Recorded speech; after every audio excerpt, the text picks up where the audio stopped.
Bismillahirrahmanirrahim. Assalamu alaikum, dear students. I hope all of you are fine at home. In our previous lecture, we studied about kinetic molecular theory of gases and then kinetic equation. Now, in our today's lecture, we will study kinetic interpretation of temperature. Now, kinetic interpretation of temperature. Interpretation word means explanation. That is, in this topic, we will study the relationship of kinetic energy of gas molecules with temperature. Now, according to kinetic molecular theory, आप लोगों ने पहले पढ़ा है कि kinetic molecular theory के postulates में से one postulate था कि जो गैस है उसके मॉलिक्यूल्स रैंडमली मूव करते हैं. रैंडमली मींस हैप्पैजार्ड, वो किसी भी डायरेक्शन में मूव कर सकते हैं, राइट, लेफ्ट, अपवर्ड, डाउनवर्ड. जब वो मूव करते हैं तो वो कोलाइड करते हैं, अमंग देमसेल्व्स कोलाइड करते हैं, और इसके साथ साथ वो जिस भी कंटेनर में होंगे, वेसल में होंगे, वो उसकी वॉल्स के साथ भी कोलाइड करते हैं. और जब भी कोलिजन होता है तो उसके नतीजे में उनकी जो डायरेक्शंस हैं वो चेंज होती हैं. और इसके साथ साथ उसका एक पोस्टुलेट ये भी था कि जो भी कोलिजन्स हैं वो इलास्टिक होते हैं. इलास्टिक मींस इन कोलिजन्स में उनकी काइनेटिक एनर्जी चेंज नहीं होती. और नेक्स्ट ये कि जो भी वॉल्स पे प्रेशर है वो इन मॉलिक्यूल्स के वॉल्स के साथ क्लाइड करने की वजह से होता है. यानी जो हम प्रेशर की बात करते हैं कि गैस मॉलिक्यूल्स प्रेशर एक्सर्ट करते हैं, तो वो प्रेशर जो वॉल्स पे एक्सर्ट करते हैं वो किसकी वजह से होता है? वो सारा प्रेशर गैस मॉलिक्यूल्स के वॉल्स के साथ कोलिजन्स की वजह से होता है. अब हम काइनेटिक गैस इक्वेशन देखते हैं जो हमने प्रीवियस टॉपिक में पढ़ी थी. Kinetic gas equation derived by Clausius.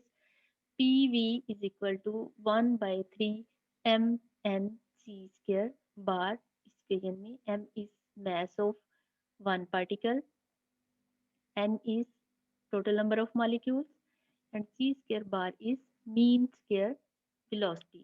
With P and V, I think you are familiar. P for pressure and V for volume. No, अब नेक्स्ट यही एक्सप्लेन कर रहे हैं कि m मैस है वन मॉलिक्यूल का, और जो n है वो टोटल नंबर ऑफ मॉलिक्यूल्स हैं वेसल में, और जो c स्क्वायर बार है that is mean square velocity. अब इसके बाद नेक्स्ट हम काइनेटिक एनर्जी फाइंड आउट करेंगे कि काइनेटिक एनर्जी जो है वन मॉलिक्यूल ऑफ गैस की जो काइनेटिक एनर्जी है that is due to its translational motion. Energy of one molecule that is due to its translational motion. बच्चों, molecules की जो मोशन है वो थ्री टाइप्स की हो सकती हैं. वाइब्रेशनल मोशन हो सकती है, रोटेशनल मोशन हो सकती है, और ट्रांसलेशनल मोशन हो सकती है. वाइब्रेशनल मोशन होती है just to and fro about the same position. एक ही पोजीशन के राइट और लेफ्ट पे अगर मॉलिक्यूल मूव कर रहा है तो हम उसको कहते हैं कि इसकी वाइब्रेशन है. तो उस वाइब्रेशन की वजह से वो जो वाइब्रेशन है वो वाइब्रेशनल मोशन है, और जो एनर्जी होगी वो ड्यू टू वाइब्रेशनल मोशन होगी. बट नेक्स्ट जो टाइप है वो है ट्रांसलेशनल मोशन. ट्रांसलेशनल मोशन क्या है? Motion in one straight line. Motion in straight line. तो यहाँ पर जो हम मॉलिक्यूल की एनर्जी देखेंगे, energy of one molecule of gas, वो किस वजह से होगी? Due to translational motion. के मॉलिक्यूल्स जब एक दूसरे के साथ कोलाइड करेंगे तो कोलिजन से पहले उनकी मोशन स्ट्रेट लाइन में होगी. कोलाइड करने के बाद डायरेक्शन चेंज होगी तो फिर भी जो मोशन होगी वो स्ट्रेट लाइन में होगी. तो गैस मॉलिक्यूल्स की जो भी एनर्जी है वो किस वजह से होगी? Due to translational motion. So kinetic energy is equal to half m c square bar. N q remove किया हमने यहाँ से कि हम सिर्फ वन मॉलिक्यूल की बात कर रहे हैं. तो वन मॉलिक्यूल की जो एनर्जी है काइनेटिक एनर्जी वो है half m c square bar. अब ये जो ई के है बच्चों, ये एवरेज ट्रांसलेशनल काइनेटिक एनर्जी है ऑफ गैस मॉलिक्यूल्स की. ठीक है, एवरेज निकाली गई है. जितने भी मॉलिक्यूल्स थे उसके टोटल नंबर पर डिवाइड करेंगे तो वन मॉलिक्यूल की आ जाएगी. ये जितनी भी एनर्जी है उन सबकी एवरेज ट्रांसलेशनल काइनेटिक एनर्जी है गैस मॉलिक्यूल्स की. अब नेक्स्ट हमने प्रीवियस डेरिवेशन में भी किया था कि हम इस जो काइनेटिक गैस इक्वेशन है उसको हमने 2 से मल्टीप्लाई भी किया था और 2 से डिवाइड भी किया था, ये टर्म फाइंड आउट करने के लिए, इस टर्म को लाने के लिए, क्योंकि हमने नेक्स्ट इसमें वैल्यू पुट करनी है. तो जो kinetic gas equation previous page पे थी हम उसको 2 से मल्टीप्लाई भी करेंगे और 2 से डिवाइड भी करेंगे. तो हमारे पास जो इसके उसके नीचे 3 था उसको हम बाहर ले आएंगे तो 2/3 बाहर आ गया. N 1/2 mc square bar. अब इस इक्वेशन में हमारे पास ये आ गया half mc² bar. Now according to equation number 22, half mc² bar is equal to average translational kinetic energy. तो हम इस हाफ mc² बार की जगह पर इसकी वैल्यू पुट कर देंगे, that is ek. So pv will be equal to 2/3 n 1/2 mc² बार की जगह पर हमने इसकी वैल्यू पुट कर दी ek. तो हमारे पास ये इक्वेशन आ गई. Next pv is equal to 2/3 n ek. अब इस इक्वेशन से नेक्स्ट हम टेम्परेचर के साथ इस इक्वेशन से नेक्स्ट रिलेशन फाइंड आउट करेंगे. कैसे फाइंड आउट करेंगे? ये pv is equal to 2/3 n ek है. अब अगर हम इस इक्वेशन को 1 मोल के लिए फाइंड आउट करें, यहाँ पर हमें ये n नहीं पता कि ये n क्या है, टोटल नंबर ऑफ मॉलिक्यूल्स कितने हैं. लेकिन अगर हम कहें कि हमने गैस के 1 मोल लिए हैं, तो 1 मोल के लिए n किसके इक्वल हो जाएगा? n will be equal to Avogadro's number Na. Because हमें पता है कि किसी भी चीज का, किसी भी गैस का जब हम 1 मोल लेंगे तो उसमें कितने पार्टिकल्स होंगे, कितने मॉलिक्यूल्स होंगे? Avogadro's number, that is 6.02 into 10⁻23 molecules होंगे. तो अब हमने ये n की प्रॉपर वैल्यू पुट कर दी यहाँ पर कि हमारे पास जो n है that is Na, Avogadro's number of molecule. हम यहाँ पर जो इक्वेशन ड्राइव कर रहे हैं वो 1 मोल ऑफ गैस के लिए कर रहे हैं. तो n की बजाय हम इस इक्वेशन में यहाँ पर Na पुट कर देंगे. So this equation will be equal to pv is equal to 2/3 NaEK.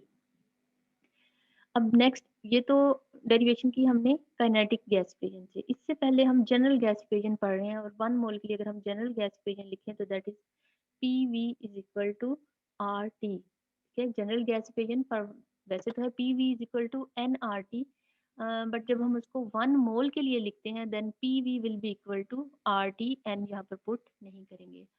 अब ये equation number 25 and this equation जो हमने प्रीवियस से लिए 4, इन दोनों में जो लेफ्ट हैंड साइड है that is equal to pv.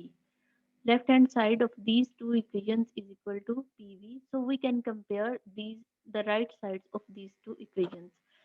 So by comparing equation number 25 and equation number 4, 2/3 NaEK will be equal to RT. We have compared right hand sides of these two equations. So 2/3 NaEK is equal to RT. Now in this equation we have a relationship between kinetic energy and temperature of the gas. In this equation R is constant, R is general gas constant, and Na, number of particles in 1 mole of gas, and you know it's also a constant. So by this equation we can compare the relationship between kinetic energy and the temperature of gas molecules. From this equation there is a direct relationship between kinetic energy and the temperature of gas. If temperature is high, molecules will move with more speed and hence they have more energy. And if temperature is low, speed of molecules will be slow because they have less energy. So E के average kinetic energy की value भी low होगी. So this was kinetic interpretation of temperature, that is the relationship between kinetic energy and temperature of gas molecules. अगर temperature कम होगा तो kinetic energy भी कम होगी, और अगर टेम्परेचर ज़्यादा होगा तो गैस मॉलिक्यूल्स की काइनेटिक एनर्जी भी ज़्यादा होगी. नेक्स्ट यहाँ पर एक थोड़ा सा और इस टॉपिक के एंड पे कॉन्सेप्ट दिया गया बच्चों कि जब हीट हॉट बॉडी से कोल्ड बॉडी में ट्रांसफर होती है तो एक्चुअल में होता क्या है कि हॉट बॉडी के मॉलिक्यूल्स कोल्ड बॉडी के साथ कोलाइड करेंगे और अपनी हीट एनर्जी उनको ट्रांसफर करेंगे तब तक जब तक दोनों का टेम्परेचर इक्वल नहीं हो जाता. नेक्स्ट ये बताया गया कि इन case of gases and liquids, तो हम जो काइनेटिक एनर्जी मेजर करते हैं वो किसकी वजह से होती है? Due to translational motion. In case of gases and liquids, molecules move haphazardly and the energy of the molecules is due to translational motion. So it's known as average translational kinetic energy. But in case of solids, molecules cannot move in straight line. But in case of solids, molecules are very close to each other and they have very strong attractive forces. So they cannot leave one another and they cannot change the direction of their movement.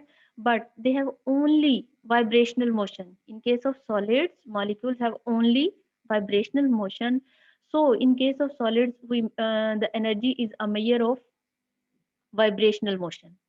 Okay? In case of gases and liquids, energy is a measure of translational motion, but in case of solids, this energy is a measure of vibrational motion due to vibrational motion.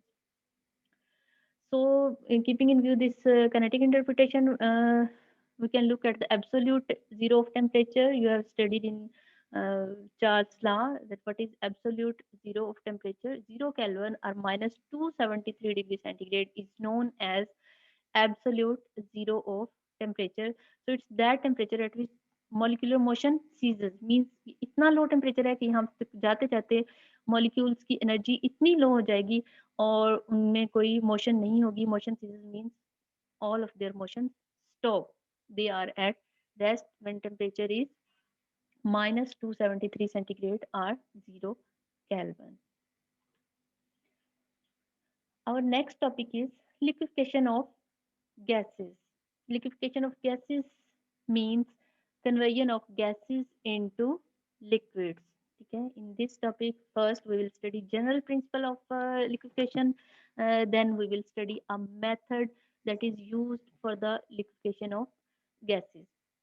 Now, for the conversion of gases into liquids, we require two things.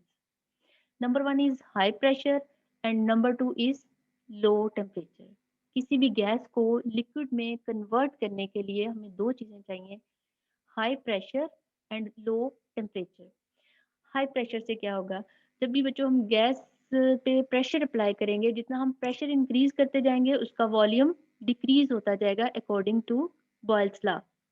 तो किसी भी gas पे जब हम pressure apply करते जाएंगे तो volume decrease होता जाएगा और वॉल्यूम जितना डिक्रीज होता जाएगा मॉलिक्यूल्स के दरमियान में उतना ही डिस्टेंस कम होता जाएगा. और गैस को लिक्विड में कन्वर्ट करने के लिए ज़रूरी है कि मॉलिक्यूल्स को एक दूसरे के क्लोज किया जाए, क्योंकि अगर वो क्लोज होंगे तभी उनमें अट्रैक्टिव फोर्सेस डेवलप होंगी और वो लिक्विड फेज में कन्वर्ट होंगे. इसलिए गैस को लिक्विड में कन्वर्ट करने के लिए पहली जो रिक्वायरमेंट है दैट इज हाई प्रेशर. अब सेकंड थिंग है लो टेम्परेचर. लो टेम्परेचर से क्या होगा, हम जितना टेम्परेचर डिक्रीज करते जाएंगे मॉलिक्यूल्स की काइनेटिक एनर्जी उतनी ही कम होती जाएगी, क्योंकि टेम्परेचर का काइनेटिक एनर्जी के साथ डायरेक्ट रिलेशन है. जब हम टेम्परेचर कम करेंगे मॉलिक्यूल्स की काइनेटिक एनर्जी भी कम होगी. काइनेटिक एनर्जी कम होने का मतलब ये है कि उनकी मूवमेंट की स्पीड वेलोसिटी भी कम हो रही है और इस तरह आहिस्ता आहिस्ता से जब उनकी मोशन कम होती जाएगी, मॉलिक्यूल्स के पास एनर्जी नहीं होगी, मूव नहीं करेंगे, तो वो उनकी एक दूसरे के साथ अट्रैक्टिव फोर्सेस डेवलप हो जाएंगी या अट्रैक्टिव फोर्सेस डोमिनेट करेंगी. गैसेस में मॉलिक्यूल्स के दरमियान अट्रैक्टिव फोर्सेस नहीं होती या बहुत ही वीक होती हैं, बट लिक्विड्स में जो अट्रैक्टिव फोर्सेस हैं वो गैसेस से कंपेयर करें तो स्ट्रॉन्ग होती हैं. इसलिए जब भी हमने गैस को लिक्विड में कन्वर्ट करना है तो हमने गैस मॉलिक्यूल्स में आपस में अट्रैक्शंस डेवलप करनी है. तो अट्रैक्शंस डेवलप करने के लिए हमें एक तो प्रेशर इंक्रीज करना पड़ेगा और दूसरा हमें टेम्परेचर डिक्रीज करना पड़ेगा. ठीक है, ये दो बातें हैं जिनका हमने ख्याल रखना है गैस को लिक्विफाई करते हुए. नाउ नेक्स्ट थिंग जो है, हर गैस के लिए हर गैस को लिक्विड में कन्वर्ट करने के लिए एक स्पेसिफिक वैल्यू है टेम्परेचर की, that is known as critical temperature. अब ये क्रिटिकल टेम्परेचर क्या है, ये वो टेम्परेचर है कि इससे ऊपर अगर टेम्परेचर होगा तो हम किसी भी गैस को लिक्विड में कन्वर्ट नहीं कर सकते, चाहे हम उस पर कितना भी प्रेशर अप्लाई कर लें. So, the highest temperature at which a substance can exist as a liquid is called its critical temperature. यानी इससे अगर हाई और टेम्परेचर कर देंगे तो जो लिक्विड है वो गैस में कन्वर्ट हो जाएगा, इससे हाई टेम्परेचर पे वो लिक्विड फॉर्म में एग्जिस्ट नहीं कर पाएगा. तो अगर गैस को लिक्विड में कन्वर्ट करना है तो एक स्पेसिफिक वैल्यू है टेम्परेचर की जहां तक हमने पहले गैस को कूल करना है. उस टेम्परेचर तक कूल करने के बाद फिर हम उस पर प्रेशर अप्लाई करेंगे तो वो गैस लिक्विड में कन्वर्ट होगी. अदरवाइज अगर टेम्परेचर क्रिटिकल टेम्परेचर से हाई होगा तो वो गैस पे हम जितना भी प्रेशर अप्लाई कर लें, हम उस गैस को लिक्विड में कन्वर्ट नहीं कर सकते. So the highest temperature at which a substance can exist as a liquid is called its critical temperature. Now अब critical temperature तो हमने अटेन कर लिया गैस को कूल करने से, लेकिन उसके साथ साथ फिर प्रेशर की भी एक स्पेसिफिक वैल्यू होगी कि वहां तक हम प्रेशर अप्लाई करेंगे तो गैस लिक्विड में कन्वर्ट होगी. अगर हम उससे कम प्रेशर अप्लाई करेंगे तो गैस लिक्विड में कन्वर्ट नहीं होगी. अब वो स्पेसिफिक प्रेशर जो रिक्वायर्ड है गैस को लिक्विड में कन्वर्ट करने के लिए, that is known as critical pressure. Critical temperature पहली रिक्वायरमेंट क्रिटिकल टेम्परेचर है कि हमने गैस को उस स्पेशल टेम्परेचर तक कूल करना है. सेकंड थिंग है क्रिटिकल प्रेशर, या प्रेशर की भी वो वैल्यू अप्लाई करनी है हमने, तब गैस लिक्विड में कन्वर्ट होगी. अब ये जो क्रिटिकल टेम्परेचर और क्रिटिकल प्रेशर है बच्चों, इनकी वैल्यूज हर गैस के लिए डिफरेंट है. क्रिटिकल टेम्परेचर और क्रिटिकल प्रेशर की वैल्यूज हर गैस के लिए डिफरेंट है. ये डिपेंड करती हैं गैस के मॉलिक्यूल्स के साइज पे, उनकी नेचर पे, यानी उनमें अट्रैक्टिव फोर्सेस हैं या नहीं हैं, उस पर डिपेंड करेगा. तो हम देखेंगे कि डिफरेंट जो गैसेस हैं उनके लिए क्रिटिकल टेम्परेचर की और क्रिटिकल प्रेशर की वैल्यूज डिफरेंट होंगी. ये उनकी नेचर पे डिपेंड करती हैं. ये हम नेक्स्ट पढ़ेंगे कि व्हाट इज नेचर. अब यहाँ पर कुछ गैसेस की क्रिटिकल टेम्परेचर और प्रेशर की वैल्यूज दी गई हैं. एग्जाम्पल में इन्होंने दिया ऑक्सीजन के लिए दिया क्रिटिकल टेम्परेचर की वैल्यू 154.4 केल्विन, या मोर इजीली आप कंसीडर कर सकते हैं -118.75 सेंटीग्रेड. ऑक्सीजन के लिए जो क्रिटिकल टेम्परेचर है, अगर हमने ऑक्सीजन को लिक्विफाई करना है तो सबसे पहले हमने उसको -118.75 सेंटीग्रेड तक कूल करना है. ये उसका क्रिटिकल टेम्परेचर है. अगर इससे ज्यादा टेम्परेचर होगा तो हम जितना भी प्रेशर अप्लाई करें ऑक्सीजन लिक्विड में कन्वर्ट नहीं होगी. तो पहली रिक्वायरमेंट है इसका critical temperature, that is -118.75 centigrade. Okay, इससे इससे भी थोड़ा बिलो आप कूल कर लेंगे तो फिर प्रेशर अप्लाई करने से आप हम इसको लिक्विड में कन्वर्ट कर सकते हैं. ये वैल्यू आपके माइंड में रहनी चाहिए, -118.75 फॉर ऑक्सीजन. सेकेंड गैस है अमोनिया. अब अमोनिया के लिए जो क्रिटिकल टेम्परेचर है दैट इज 405.6 केल्विन और 132.44 सेंटीग्रेड. अब अमोनिया के लिए जो क्रिटिकल टेम्परेचर है वो 132 सेंटीग्रेड है.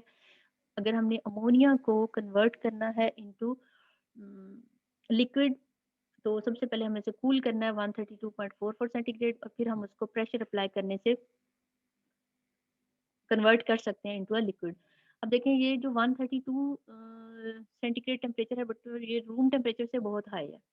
रूम टेम्परेचर विंटर सीजन में ऑलमोस्ट 25 टू 28 होता है, और समर में 40 के राउंड अबाउट ये टेम्परेचर होता है. 35 से लेके 40, इससे ऊपर भी जा सकता है.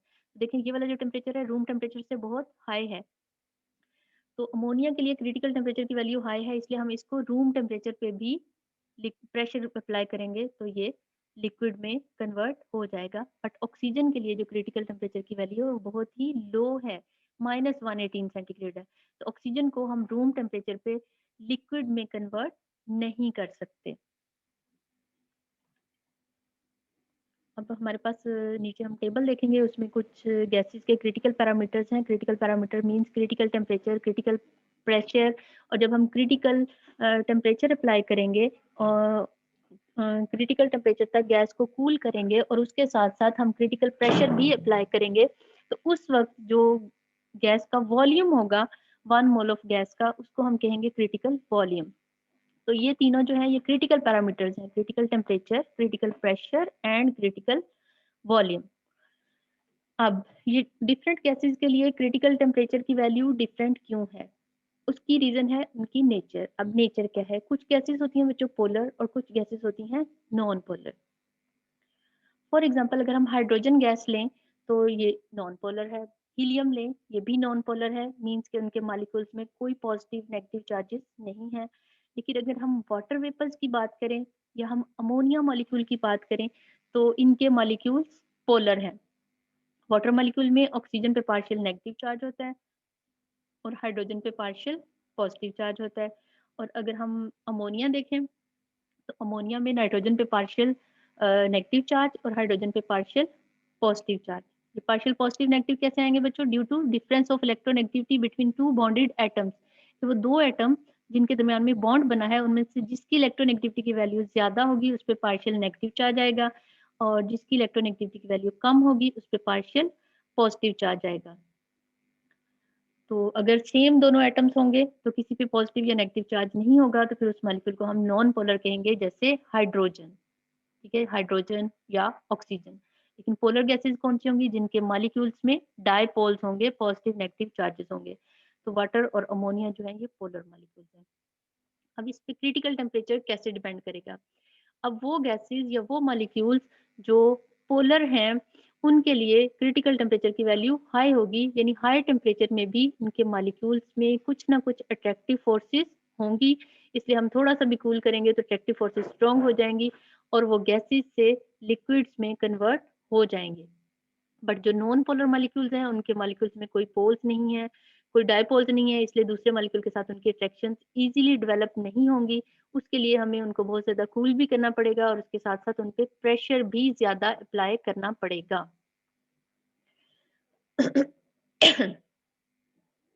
अच्छा, इसलिए वो कह रहे हैं कि जो वाटर है, अमोनिया है, इनको हम इजीली लिक्विफाई कर सकते हैं, बट जो कार्बन डाइऑक्साइड है इसको हम इजीली लिक्विड में कन्वर्ट कार्बन डाइऑक्साइड को भी इजीली लिक्विड में कन्वर्ट कर सकते हैं, बट जो नॉन पोलर गैसेज हैं, हाइड्रोजन, ऑक्सीजन या हीलियम, इनको हम इजीली लिक्विड्स में कन्वर्ट नहीं कर सकते।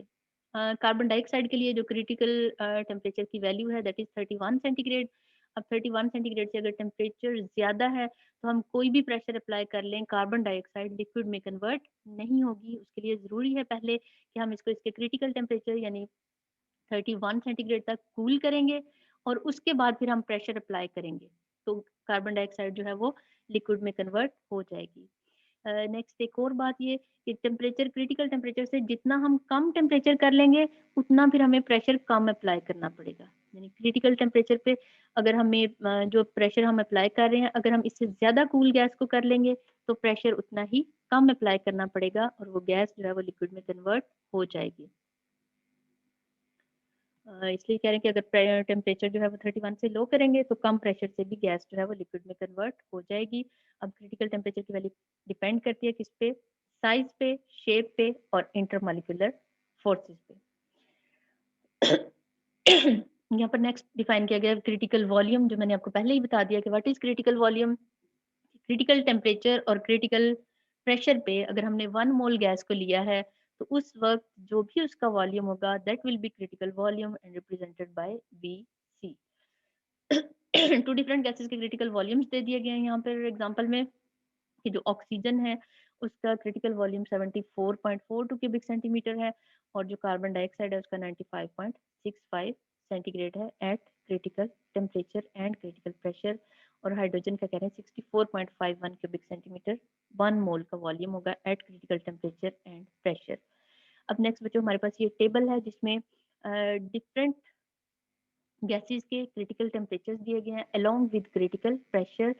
अगर हम इनको देखें तो वाटर के लिए जो क्रिटिकल टेम्परेचर की वैल्यू है वो सबसे हाई है दैट इज 374 सेंटीग्रेड, और नेक्स्ट इसके साथ जो क्रिटिकल प्रेशर है दैट इज 217। नेक्स्ट अमोनिया के लिए इससे कम वैल्यू है 132 सेंटीग्रेड। फ्रीओन्स, फ्रीओन्स क्या है बच्चों? क्लोरोफ्लोरोकार्बन्स हैं, ये लो मॉलिक्यूलर वेट हाइड्रोकार्बन्स हैं जिनके साथ क्लोरीन और फ्लोरीन के एटम्स अटैच हैं, तो इनको हम कहते हैं क्लोरोफ्लोरोकार्बन्स। ये भी गैसेस हैं। इनके लिए 111 सेंटीग्रेड है। कार्बन डाइऑक्साइड के लिए क्रिटिकल टेम्परेचर 31 हमने पीछे एग्जांपल में पढ़ लिया, ऑक्सीजन के लिए भी पढ़ा। ऑर्गन के लिए -122 है और नाइट्रोजन के लिए -147, और ये साथ में इनके क्रिटिकल प्रेशर्स की वैल्यूज दी गई हैं। अब इस टेबल से हमें कंक्लूजन क्या मिलता है, इससे हमें ये पता चल रहा है कि जो हमारे पास पोलर गैसेज हैं जैसे वाटर है, अमोनिया है और क्लोरोफ्लोरोकार्बन एंड कार्बन डाइऑक्साइड, ये चारों क्या है? पोलर गैसेज हैं। लेकिन वाटर जो है वो सबसे ज्यादा पोलर है, वाटर में स्ट्रॉन्गेस्ट हाइड्रोजन बॉन्डिंग पाई जाती है। तो जितना जो पोलर होगा उसके लिए क्रिटिकल टेम्परेचर की वैल्यू उतनी ही हाई होगी, और जो नॉन पोलर होंगे जैसे नाइट्रोजन है, आर्गन है, ऑक्सीजन है, इनके लिए देखें क्रिटिकल टेम्परेचर की वैल्यू उतनी ही लो होगी। जो थोड़ा बहुत डिफरेंस आ रहा है वो उनके मॉलिक्यूल्स की साइज और शेप की वजह से हो सकता है, लेकिन देख तीनों ही -100 से बिलो टेम्परेचर हैं। नॉन पोलर गैसेस के लिए, और पोलर गैसेस के लिए ये टेम्परेचर जो है वो 0 से अबव है। क्रिटिकल प्रेशर की वैल्यूज जो साथ दी गई हैं, इससे भी हमें ये पता चलता है कि अगर हम टेम्परेचर को, फॉर एग्जांपल वाटर है, इसके लिए 374 सेंटीग्रेड तो क्रिटिकल टेम्परेचर है, तो हमें प्रेशर अप्लाई करना पड़ेगा 217। लेकिन अगर हम वाटर को 374 से और कूल कर लेंगे, फॉर एग्जांपल हम 300 सेंटीग्रेड तक कूल कर लेते हैं, उसको प्रेशर अप्लाई करने से पहले 300 सेंटीग्रेड तक वाटर को कूल कर लेते हैं, तो फिर हमें 217 एटमॉस्फेरिक प्रेशर अप्लाई नहीं करना पड़ेगा, फिर इससे कम प्रेशर अप्लाई करना पड़ेगा, मे बी 190 अप्लाई करना पड़ेगा या 195। जितना क्रिटिकल टेम्परेचर से बिलो कोई गैस होगी, उसको लिक्विड में कन्वर्ट करने के लिए प्रेशर जो है वो क्रिटिकल प्रेशर से फिर कम अप्लाई करना पड़ेगा। So it was liquefaction of gases. Next, we will study a method for the liquefaction of gas. How we can convert a gas into a liquid. Now there are various methods to liquefy gas, but we will study only one, that is Lines method for the liquefaction of gases. And the basic principle on which Lines method is based is Joule-Thomson effect. Now, in this method, Joule-Thomson effect is used to achieve low temperature. Now, what is Joule-Thomson effect? Joule-Thomson effect is that when a compressed gas is allowed to expand into a region of low pressure, it gets cooled. Meaning कि जब भी हम बहुत ज़्यादा compressed gas जिस पे हमने बहुत हाई प्रेशर अप्लाई किया हुआ है, दैट इज कंप्रेस्ड गैस, जिस पे हमने with the help of compressor high pressure apply कर दिया, वो कंप्रेस्ड गैस होगी। अब उसको अगर हम ऐसे एरिया में ले जाके ओपन करें, ओपन एरिया नहीं होगा, क्लोज्ड वेसल ही होगी, उसमें जाकर अगर हम उस गैस को ओपन करेंगे जहाँ पे प्रेशर लो होगा, तो गैस कूल हो जाएगी। अब ये है जोल थॉम्सन इफेक्ट। अब नेक्स्ट हम देखेंगे गैस कूल क्यों होगी।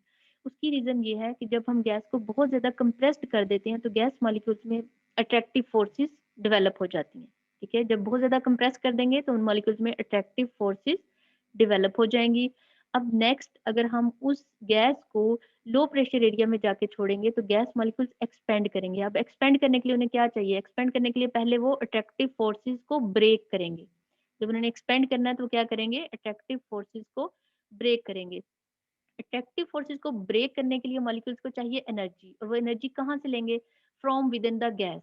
गैस के अंदर से ही वो एनर्जी होगी जिसकी हेल्प से मॉलिक्यूल्स एक्सपेंड करेंगे, तो वो अंदर वाली ही एनर्जी यूज करेंगे, तो उससे गैस का टेम्परेचर और भी लो हो जाएगा। तो जोल थॉम्सन इफेक्ट से क्या होगा? बार बार कंप्रेस्ड गैस को हम लो प्रेशर एरिया में ले जाके ओपन करेंगे तो उसका एक्सपेंशन की वजह से उसका टेम्परेचर लो होगा। जैसे जैसे टेम्परेचर लो होता जाएगा और जब उस गैस का क्रिटिकल टेम्परेचर पहुंच जाएगा, उसके बाद फर्दर प्रेशर अप्लाई करेंगे तो वो गैस जो है वो लिक्विड में कन्वर्ट हो जाएगी। अब हम पढ़ते हैं lines method. Lines method for the liquefaction of gases. This is the basic apparatus for lines method. Number 1 is compressor. Number 2 is refrigerating liquid. Number 3 is this spiral pipe at the end of which there is a nozzle jet, and then this closed container. Now, what is this method? This method we take fresh air. अब fresh air का pressure कितना होता है? Atmospheric pressure कितना है? 1 atmosphere. उस पर pressure कितना होगा? 1 एटमॉस्फेयर। उसको हम compressor is a type of machine, उससे हम इसको कंप्रेस करेंगे, बहुत ज्यादा कंप्रेस करेंगे। कितना कंप्रेस करेंगे? Up to 200 atmospheric pressure. देखिए 1 एटमॉस्फेयर प्रेशर से हमने गैस पे कितना प्रेशर इंक्रीज करना है? 200 टाइम्स प्रेशर अप्लाई करना है, तो वो होगा 200 एटमॉस्फेरिक प्रेशर।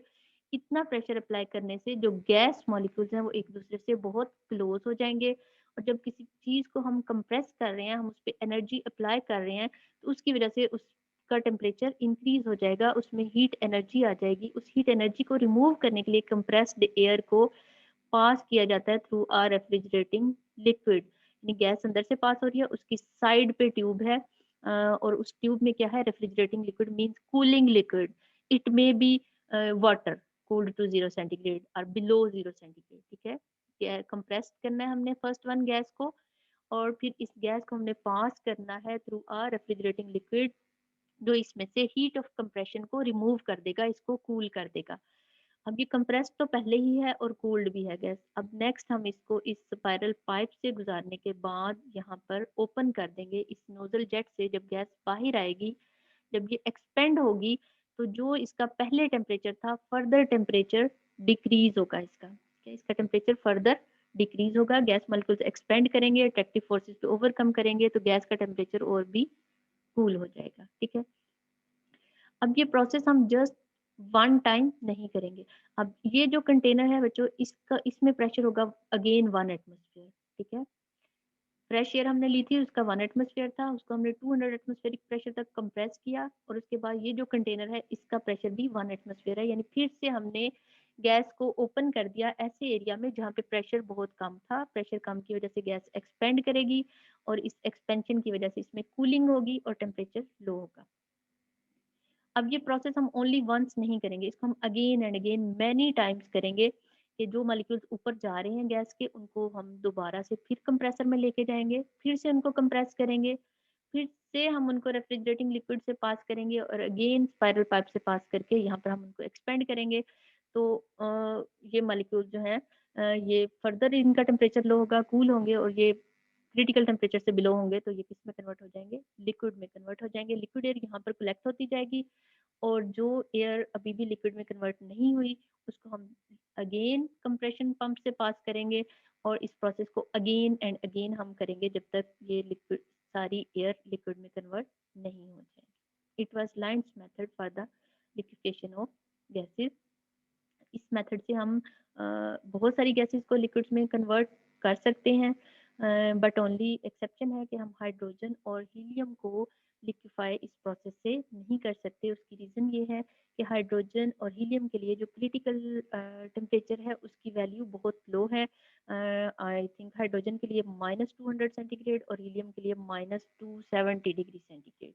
तो इस प्रोसेस से टेम्परेचर लो तो होगा, गैस कूल तो होगी, बट इतना लो नहीं होगा कि -200 तक या -270 तक जाए और हम गैस को लिक्विड में कन्वर्ट कर सकें। इसलिए हम हाइड्रोजन और हीलियम को इस मेथड से लिक्विफाई नहीं कर सकते। बाकी सारी गैसेस को हम, या बहुत सारी गैसेस को हम इस मेथड से लिक्विड में कन्वर्ट कर सकते हैं। जी बच्चों, आज का लेक्चर बस यहाँ तक।